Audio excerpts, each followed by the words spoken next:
સ્થાનિક સ્વરાજ્યની આખા ગુજરાતની જે ચૂંટણી છે એમાં કદાચ સૌથી રોચક અને રોચક કરતા થ્રિલર, જેમ હિન્દી ફિલ્મમાં હોરર જે છે ને, ભયાવહ ફિલ્મ હોય એને હોરર કે, તો થ્રિલર એટલે ધ્રુજાવી દેનારી, એવી કોઈ ચૂંટણી થવાની હોય તો એ કુતિયાણાની ચૂંટણી થવાની છે.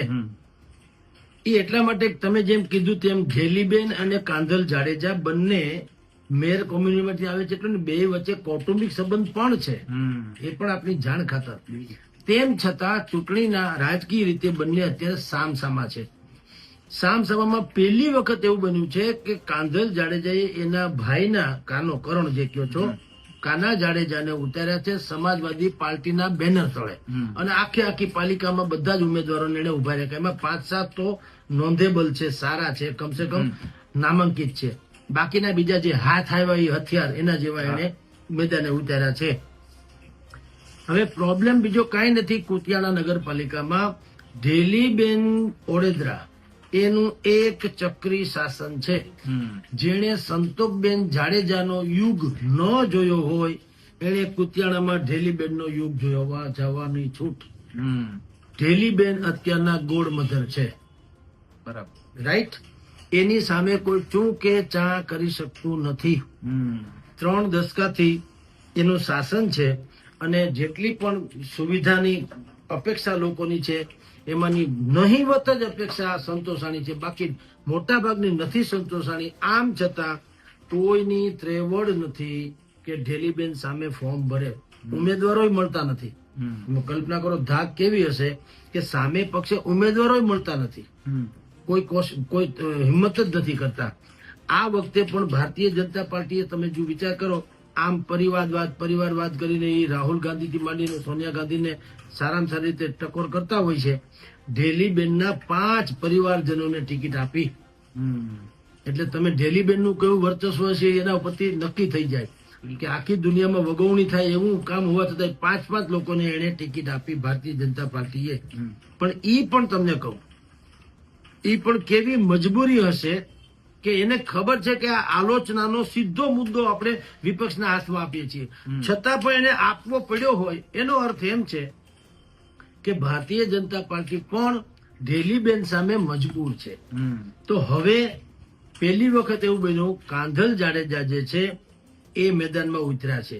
એ ઉતર્યા છે કે ઉતાર્યા છે એ જુદી ઘટના છે. કાંધલભાઈ જાડેજા સમાજવાદી પાર્ટી નામનું બેનર ચલાવે છે.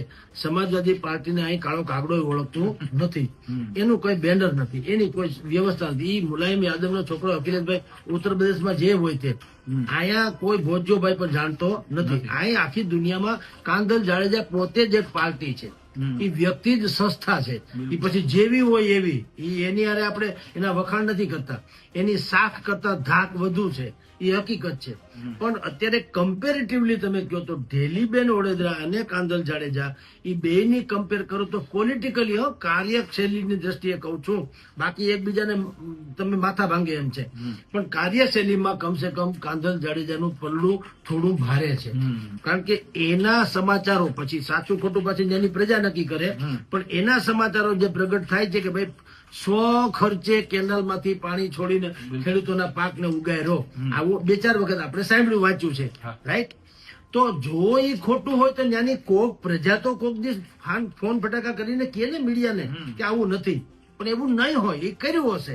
હવે એ પૈસા પાછા અમુક મને લોકોએ ફોન કરે, આપણે કીધેલું કે તમે જે સ્વ ખર્ચે કયો છો એ પૈસા એના ક્યાં છે, તો એને ખંડ્યું ગયું. અરે ભાઈ, હું કોઈ એને ધાડ પડી, એ જવા દો. પણ અત્યારે સોફિસ્ટિકેટેડ પોલિટિશિયન્સ પણ શું કરે છે, એ પણ તમારા ને મારા પૈસા હાવ ખાઈ જ જાય છે ને, તો કોણે પાવલું ખર્ચ્યું છે? તો આ તો રોબિનહૂડ જેવી વાતો થઈ, ક્યાંકથી ખાધા ને થોડા ઘણા વાપર્યા તો છે. હું તો એમ માનું કે તમે અજાણ્યા મિત્ર કરતા જાણીતો શત્રુ વધુ હારો. તો ઢેલીબેન જે છે એની વિશે એવું કહેવાય છે કે એનો વિકાસ થયો જબરજસ્ત, પણ એના વિસ્તારનો વિકાસ અપેક્ષિત પ્રમાણે ન થયો. અને ઢેલીબેનનું એના દીકરાનું બેયની એવી ધાક છે કે સામે પક્ષે કોઈ લોકો એનું ફોર્મ ભરતા પણ વિચાર કરે 1000 વાર. એવા સંજોગોમાં એને કોણ પાડી શકે? તો લોહા લોહે કો કાટતા હે. એની સામે એવી જ વ્યક્તિ ઉભા રાખો કે જે લડાઈ હોય ફાઇટિંગ કરી શકે. અને એટલે જ કાંધલ જાડેજા છે એ ઉભા રહ્યા અથવા એને ઉભા રાખવામાં આવ્યા.